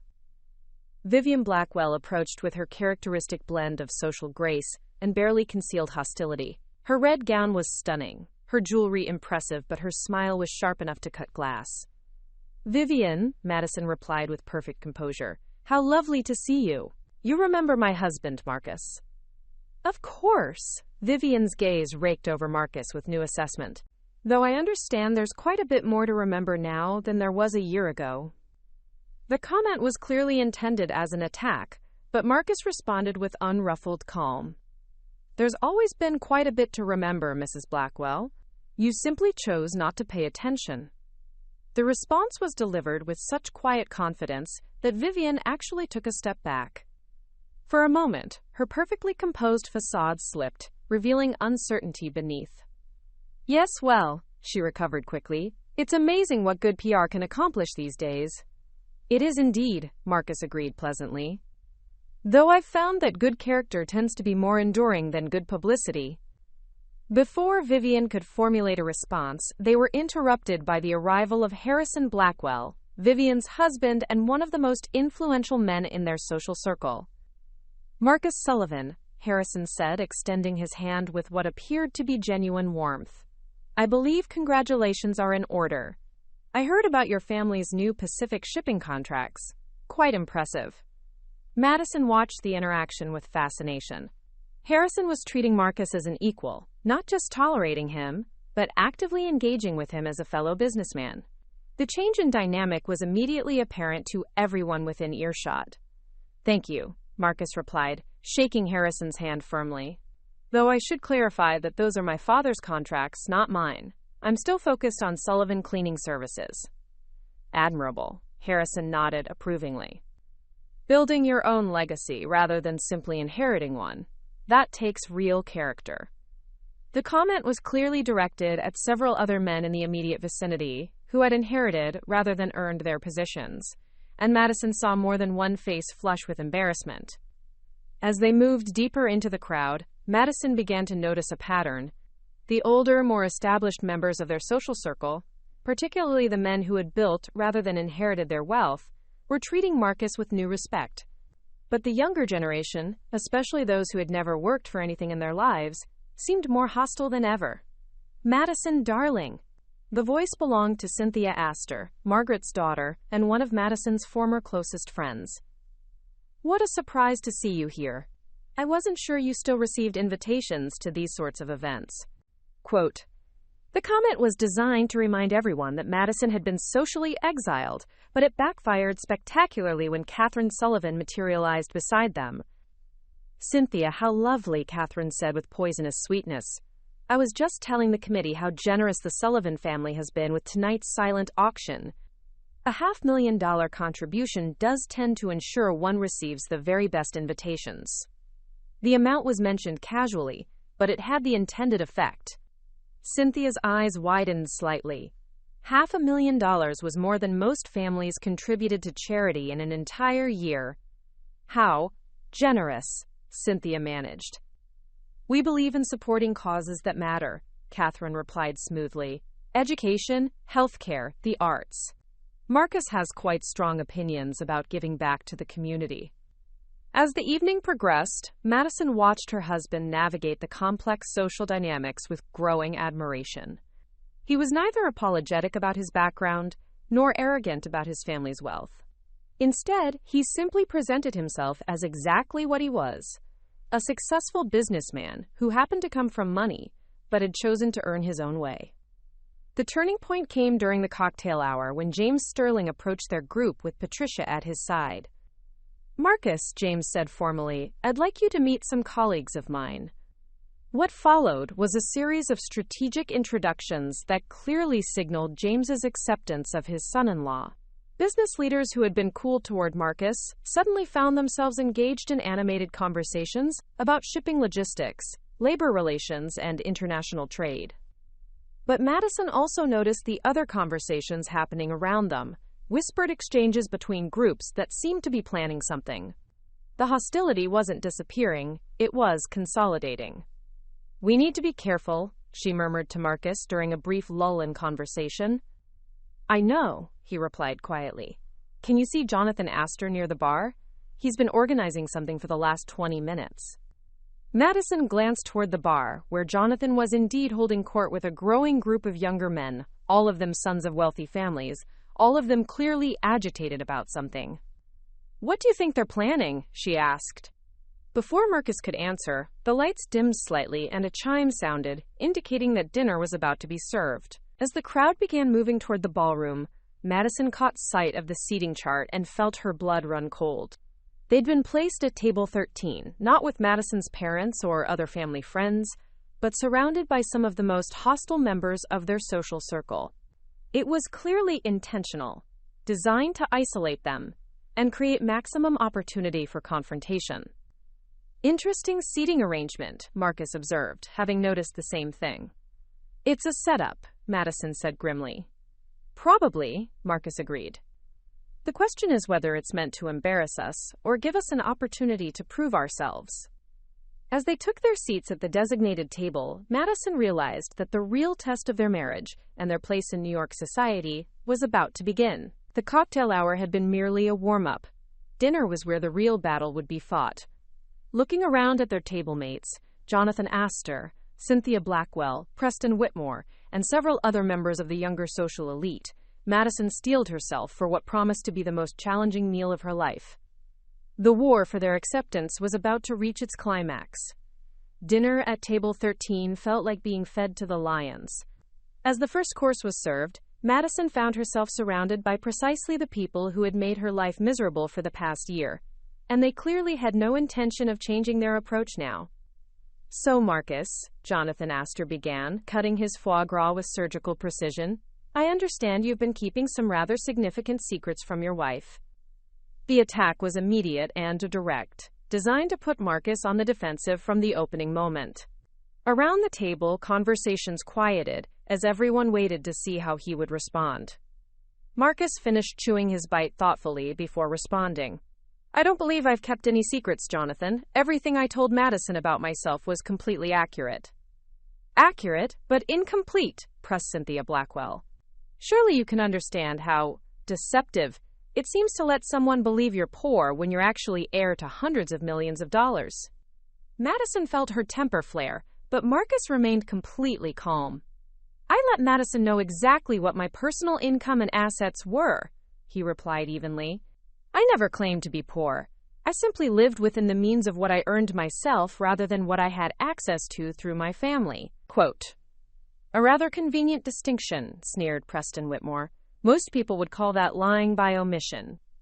Most people, Marcus said with a slight smile, don't have the luxury of choosing between earned income and inherited wealth. I consider myself fortunate to have had that choice." The response was perfectly crafted to highlight the difference between Marcus, who had options and chose to work, and Preston, who had never worked a day in his life but lived entirely off his trust fund. Preston's face flushed red. "Are you suggesting that those of us who manage family wealth aren't working?" "I'm not suggesting anything," Marcus replied pleasantly. "I'm simply explaining my own choices and motivations." But Jonathan wasn't finished. "And what about your choice to deceive Madison's family about your background? Surely you can see how that looks from their perspective." Madison had heard enough. "Jonathan, I'm sitting right here. If you have questions about my marriage, you can ask me directly, rather than talking about me in the third person." Jonathan's smile was condescending. "Very well, Madison. Don't you feel manipulated? Used? Surely you must wonder what other secrets your husband might be keeping." The accusation was designed to plant seeds of doubt, to make Madison question the very foundation of her marriage. A year ago it might have worked. But the woman who had endured a year of social exile and financial struggle was not easily intimidated. "The only manipulation I've experienced," Madison said clearly, "has come from people in this social circle who decided that my husband was unworthy of respect based on assumptions about his background." Assumptions that turned out to be correct, Cynthia pointed out. He was hiding his true identity. "His true identity," Madison replied, her voice gaining strength, "is that of a man who chose to build something with his own hands, rather than rely on family money. A man who worked 16-hour days to support his wife without asking for help from anyone. A man who endured a year of condescension and mockery with more grace than any of you have shown in the past 10 minutes. The table fell silent, but Madison wasn't finished. "You want to know what I've learned about my husband over the past year? I've learned that he has more integrity in his little finger than most of you have in your entire bodies. I've learned that he values hard work, honest relationships, and personal character over social status and inherited wealth. And I've learned that he chose me not because of my family's money, but despite it." Jonathan opened his mouth to respond, but Marcus cut him off with quiet authority.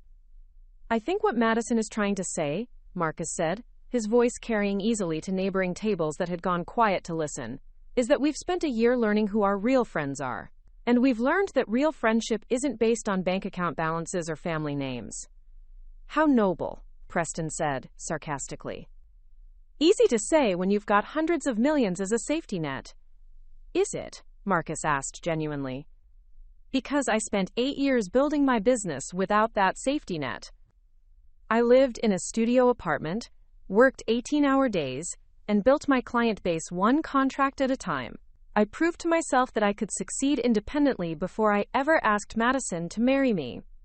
"But you still lied to her about," Jonathan began. "I never lied about anything," Marcus interrupted, his voice finally showing a hint of steel. "I told her exactly what I earned, what I owned, and what I could provide for her.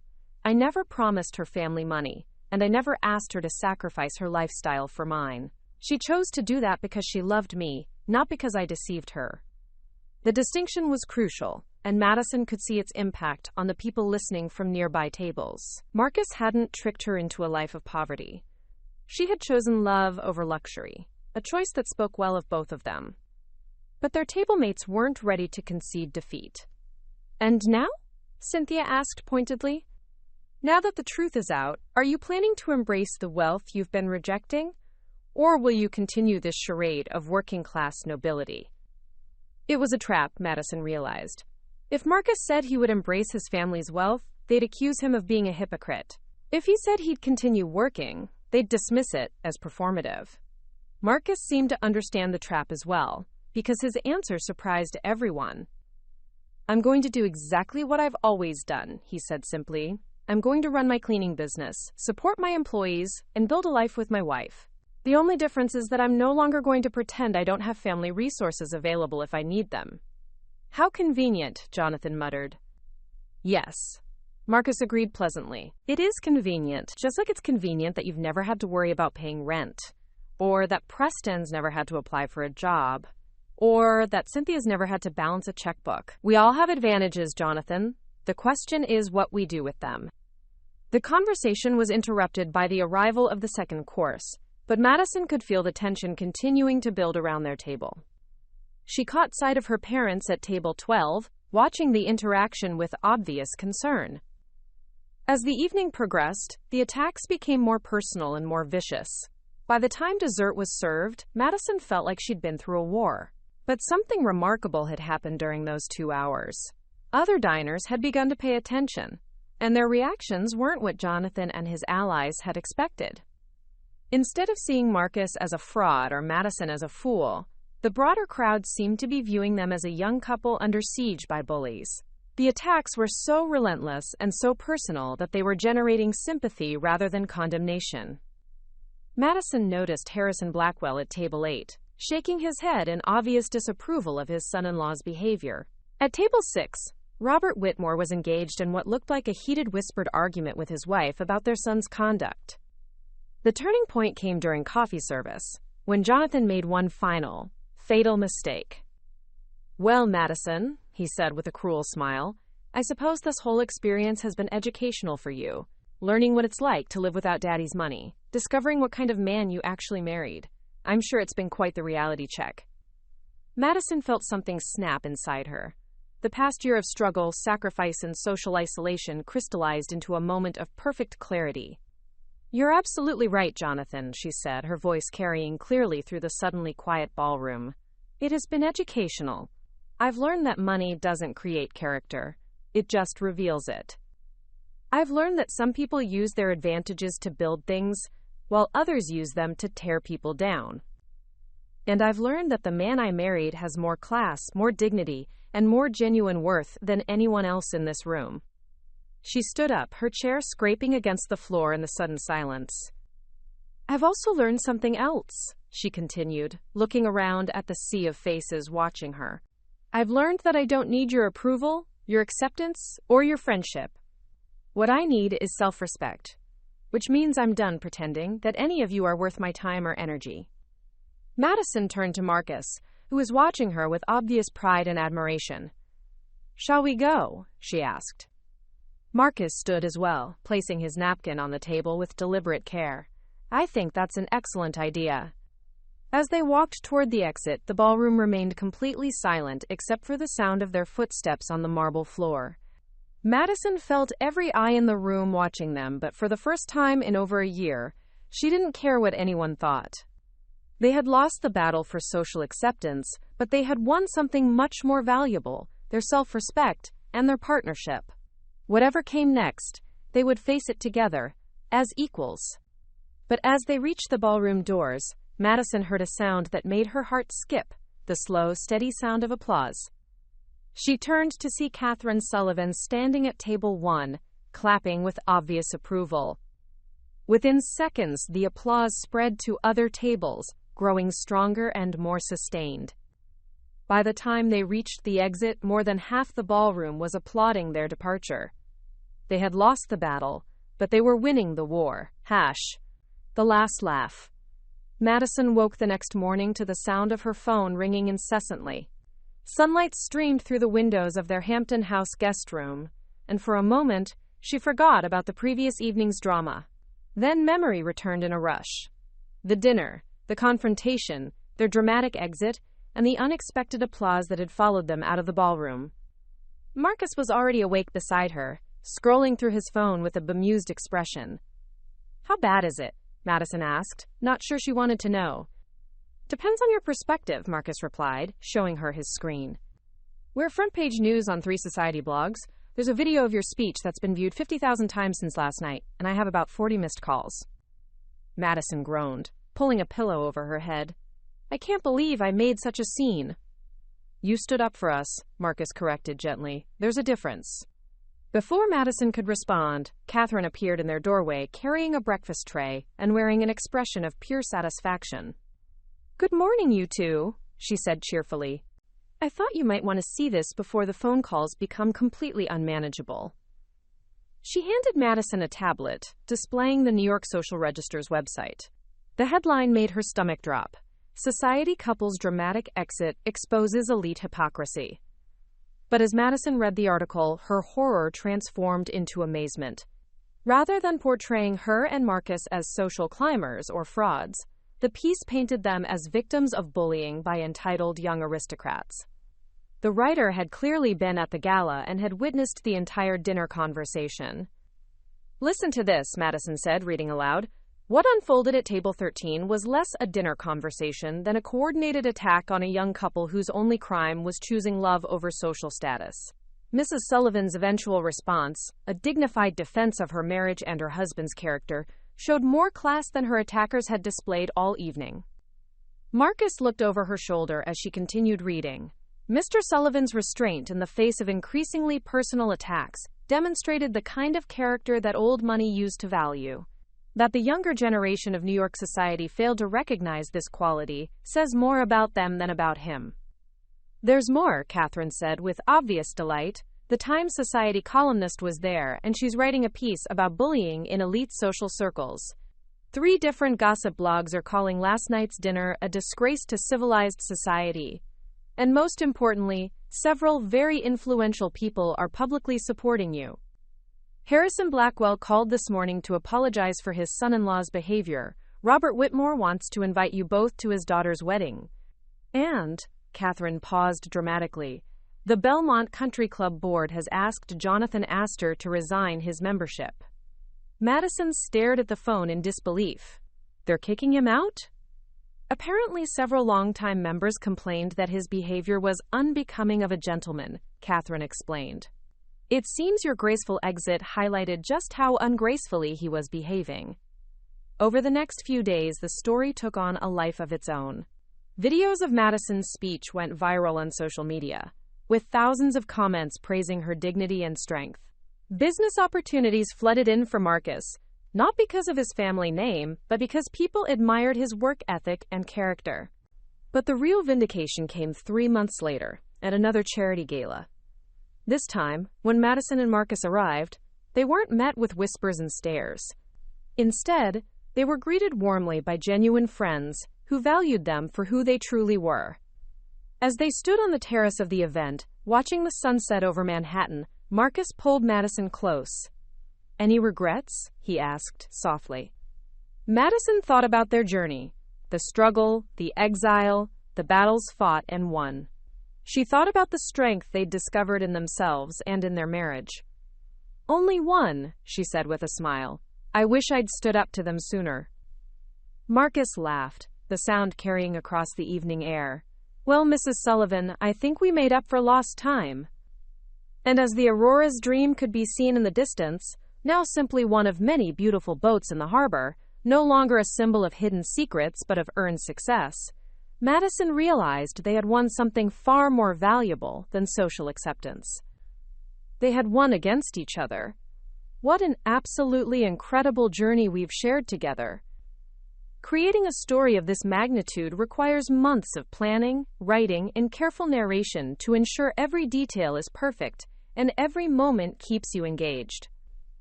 This has been an epic tale of love, deception, social warfare, and ultimate triumph.